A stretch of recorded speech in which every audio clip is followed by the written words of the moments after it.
പുട്ടിനും അപ്പത്തിനും ചോറിനൊക്കെ പറ്റിയ അടിപൊളി ഒരു കടലക്കറി ഉണ്ടാക്കാം കേട്ടോ. അതാ കടല തലേദിവസം വെള്ളത്തിലിട്ട് കുതിർത്ത് വെച്ചതാണ്. പച്ചമുളക്, ഒരു കഷ്ണം ഇഞ്ചി, വെളുത്തുള്ളി, ക്യാരറ്റും അതേപോലെ തന്നെ ഉരുളക്കിഴങ്ങും പാടെ കഴുകിയത് ഇട്ട് കൊടുക്കണ്ടേ. തക്കാളി, പാകത്തിനുള്ള വെള്ളം ഒഴിച്ച് കൊടുക്കുന്നുണ്ട്. മഞ്ഞൾപ്പൊടി ഇട്ട് കൊടുക്കുന്നുണ്ട്. തേങ്ങയൊന്ന് വറുത്തെടുക്കാൻ പോവുകയാണ്. പെരിഞ്ചീരകം ഇട്ട് കൊടുക്കണ്ടേ. മുളക് പൊടി, മല്ലിപ്പൊടി, ചിക്കൻ മസാല അല്ലെങ്കിൽ ഗരം മസാല ഇട്ട് കൊടുത്തോളൂ.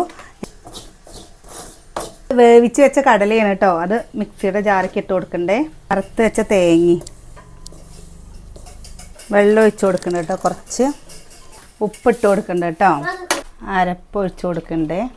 മല്ലിയിലയും കൂടി ഇട്ട് കൊടുക്കുന്നുണ്ട്. കടുക് ഇട്ടു, ചെറിയുള്ളി ഇട്ട് കൊടുക്കുന്നുണ്ട്.